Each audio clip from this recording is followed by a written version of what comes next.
প্রিয় ভিউয়ার্স, আজকের ক্লাসে তোমাদের সবাইকে স্বাগতম।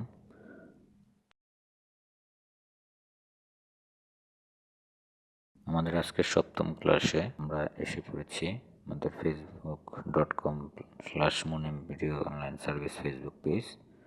আজকে আমরা শিখব লেখার মাঝে স্টিক থ্রো করা এবং লেখার মাঝে গণিতের সূত্র কিভাবে লেখা যায়। এছাড়াও রয়েছে লেখার মাঝে কোনো শব্দ খোঁজা ও পরিবর্তন করা। তো এখানে আমরা কিছু লেখা দেখতে পাচ্ছি, স্টিক থ্রো করতে হয় এভাবে। দেখো তোমরা, যখন আমরা কোনো রিপোর্টার ভুল সাংবাদিকদের বা যারা লিখে তাদেরকে বলা হয় যে স্টিক থ্রো, মানে যখন কোনো ভুল হয় সেই ভুলটাকে সংশোধন করে এভাবে স্টিক থ্রো করে বা কেটে দেয়, পরবর্তীতে সেই সঠিক পাশাপাশি সঠিক সেন্টেন্সটা লেখে। এখানে মাই নেম ইজ রফিকের জায়গায় ফয়সাল রফিক লেখাটা ভুল হয়েছিল। এভাবে স্টিক থ্রো করতে হয়। তো আমরা এখন দেখব কিভাবে গণিতের সূত্র লিখতে হয়।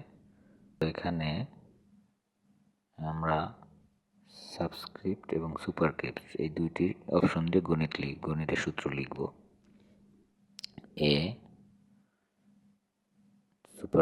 সুপারস্ক্রিপ্টে ক্লিক করে আমরা পাওয়ারটা দিলাম। এখানে সুপারস্ক্রিপ্টের জন্য কন্ট্রোল প্লাস শিফট প্লাস চিহ্ন দ্বারা কাজ করেছি, প্লাস স্কয়ার দিয়েছি, 2ab প্লাস, তারপরে আমরা বি স্কয়ার লিখব। আবারও ক্লিক সুপারস্ক্রিপ্টে বি স্কয়ার। আশা করি তোমরা বুঝতে পারছো। একইভাবে আমরা যদি নিচে পাওয়ার দিই সেক্ষেত্রে সাবস্ক্রিপ্ট ইউজ করব। লগ, এক্ষেত্রে আমরা কিবোর্ড থেকে কন্ট্রোল প্লাস চিহ্ন চাপ দিলেই হয়ে যাবে। কন্ট্রোল চেপে ধরে প্লাস চিহ্ন, লগ ই। এখানে ইটা নিচে পাওয়ার আকারে।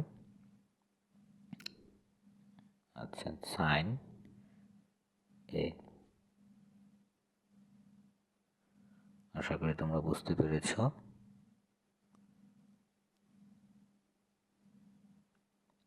এভাবে আমরা ইচ্ছা করলে গণিতের সূত্রগুলো লিখতে পারি।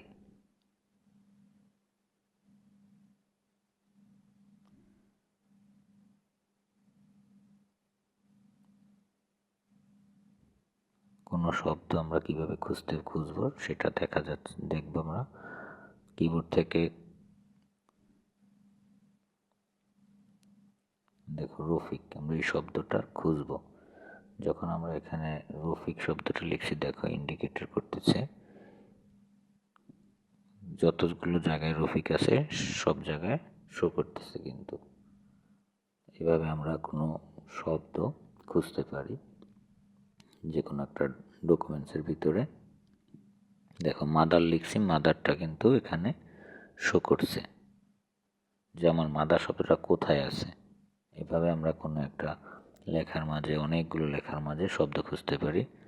তো এইভাবে, এবং কোনো যদি শব্দ ভুল হয় সেটাকেও রিপ্লেস করতে পারবো রিপ্লেসে ক্লিক করে।